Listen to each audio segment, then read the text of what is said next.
Oh, that is not good. That is not good. Crumpled over shattered shards. All I can see, taste, and feel are cramps, bruises, and blood. Just at 20. What a great time to be having my first period. Feeling like I've just been shoved through a meat grinder. I try to pull myself to my feet, but find myself face down once again. Oh, yep. Definitely gonna be peeing girly style from now on. If the fall hasn't chewed me out, Ghost's toll is definitely finishing the job. I roll onto my back, gasping, sweating, bleeding, waiting for the room and all its colors to stop pulsating in sync with my pain. As I recuperate, my vision stops burning and my surroundings leak in. Suddenly, I find myself praying, hoping that I haven't just jumped into something worse. Because, seriously, it's ironic that I can barely move any part of my body because each of my fucking hair is standing on fucking end. Several dozen bare, bloody carcasses hang from the ceilings. Small puddles of red are pooling underneath each. The walls are lined with a vast and pants-shittingly vicious assortment of knives, hatchets, and other carving implements. My imagination is screaming that the scythe-like implement in the corner was just recently sharpened, but the debris and dust that are pumping out of the broken window have coated everything in a gritty, grayish... Wait, I don't know if it's the banging in my head, but it sounds like someone is rushing up the stairs. Suddenly, the door bursts open. What the hell? Mutters a girl, warily entering the room. Scowling at the mess, she scans the amalgamated crimson grit until her gray eyes rest on me. She instantly throws her hands towards the wall and arms herself with the closest thing. Incidentally, the very fucking scythe I'm pissing myself at. Who are you? She's growling at me, hands clenched around her weapon, her nostrils aflare, her lips tightened into a snarl, ebony hair cascading straight down her shoulders, a leather apron tied loosely around her hips. She looks about my age. What the fuck are you doing? Instead of thinking up some lie, you're lying on the floor suppressing a fucking stiffy. I groan a bit, trying to stall until I can think up something to explain why her room looks like Godzilla just lost its virginity in here. What happened outside? She gasps, stepping over me and looking out the window. Construction. Fucking thank you. Yeah, I was working construction on the 5th floor, but the cable holding my beam snapped and smashed my platform. I dropped... I don't know how many stories I crashed through your window. Sorry about that. I thought there wasn't any construction on weekends. Well, there isn't, but I kind of half-assed on my last shift, and my boss weren't too happy. Now I gotta work every weekend for the next month. Oh, fuck. Probably gonna be for the next year after this. That was actually pretty decent. Gold star, Theo. But don't let it get to your head. You know, a fuckwit with a great excuse is still a fuckwit. Jabbing a pin in my ego, I grab onto the counter and try to pull myself. But again crumple onto the floor in pain. Her expression softens into a pitiful smile. Come on, get cleaned up. You look like hell. She puts my arm around her shoulder and leads me towards the restroom. I mumble a thanks, limping inside and shutting the door. Shit. I do look like hell.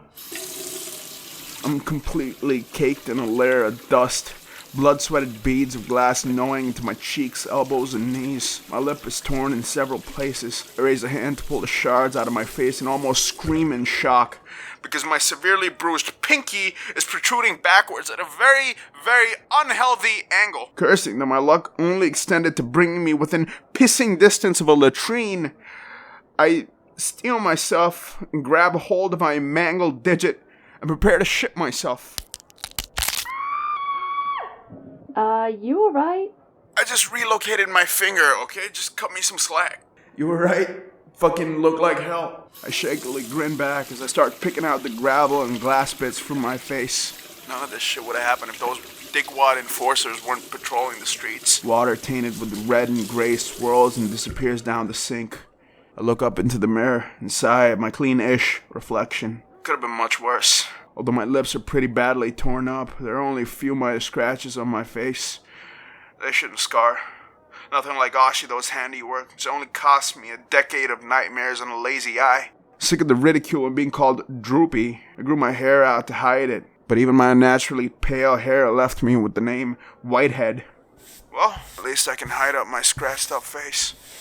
After dusting off as much of the debris out of my clothes, I reach for the door, but stop. Seriously? It's ironic that I can barely move any part of my fucking hair standing on fucking several dozen bare bloody carcasses hang from the ceiling. Small puddles of red are pooling underneath each. The grisly scene of blood corpses hooked to the ceiling flashes past my eyes as I remember where I was. I start to size up the window to see if I could escape out of it. But if she wanted to kill me, she could have easily... Fuck it. Hesitantly, I leave the toilet. I'm downstairs. Gripping the handrail tightly, I slowly limp my way down the steps. Reaching the bottom, my eyes scan the inside of a large shop window. Azel the butcher. Oh, those were animal carcasses in there. Okay. Thank God. The girl standing behind the counter, pulling on a pair of leather gloves. How are you? Anything broken? She asks, wiping the counter with a flowery rag and tossing it into a bucket of murky water. I'm really sorry about the mess and everything. I'll pay for any of the damages. Pay for it? Pay for it with fucking what? Absence of money is the reason behind this whole fucking field trip, you dumbass. Don't worry about it. My assistant will clear it up. God knows she hasn't had much to do lately. Business has been pretty slow. Yeah, tell me about it. My family runs a bookstore. It's been forever since we've seen a customer who didn't just come in to use the toilet in the back. We can't blame the people though, can we? It's not their fault they don't have anything to spend. I mean, it's been 2 years since I sold beef. 50 girls a pound, no one can afford it anymore. Even dog meat's a luxury. Yeah, tell me about it. I scratched my head, but immediately jerked my hand away, stifling a cry. I completely forgot about my palms that, courtesy of the drain pipe electric slide, looked like they were just massaged by a fucking cheese grater. Oh my god, what happened to your hands?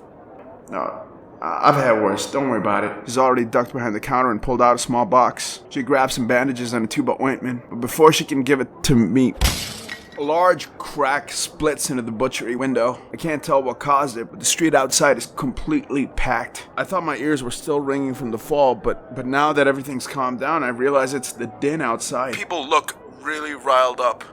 Here, I don't have any painkillers, but there's some scotch over there if it'll numb the pain. I'm gonna go check what the hell is going on. As she disappears into the dense throng outside to see what's going on, I rub the septic smelling something onto my palms and wrap up my stinging hands. However, I steer well clear of the hooch. To say that I can't handle alcohol will be like calling HIV a turnoff. Jesus, dude, the only time I ever drank, I don't even remember how I got a hold of it or what I even got a hold of. It wasn't even much. It doesn't matter how strong it wasn't even fucking much, but I was out. But when I got knocked out, it wasn't like falling asleep. More like I don't know. Fuck. I guess it was like falling asleep, but different, okay? And there was this guy there or thing. I don't know. I don't fucking even know what he was. I tried to fix on his face, but I couldn't. You know, it was weird, like trying to tell color from the corner of your eye. Fuck, you think that's weird? No, fucking get a load of this. How come after one fucking sip, I passed out for a whole fucking month? Shit, needless to say, never touched the stuff again. I know, man, it's weird.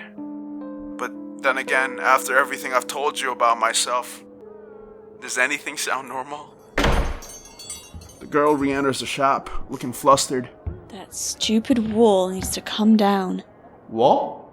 Wait, there shouldn't be a wall. I don't remember there being a wall. Yeah, Bartlett's gang built it yesterday. I mean, during peak hours, the market is completely packed. Cutting it off by building a big steel barricade is just crazy. Shouldn't your protection guys be taking care of this? They should, but no one in the neighborhood has seen from the Speckley Bang Gang in days. Speckley Bang Gang. My mind flashes back to that paper, accidentally picked. The one that listed all the small-time crews Kyle Zillen had hired for this heist. Yeah, Speckley Bang Gang was definitely on it. Or something doesn't smell right. I gotta get going. Hey, thanks for everything, but I think I need to get going. I think it's better the boss hears about this accident from me, than the commission. Don't mention it. Take care out there. And good luck with your boss. I grin back, mutter a thanks, and leave.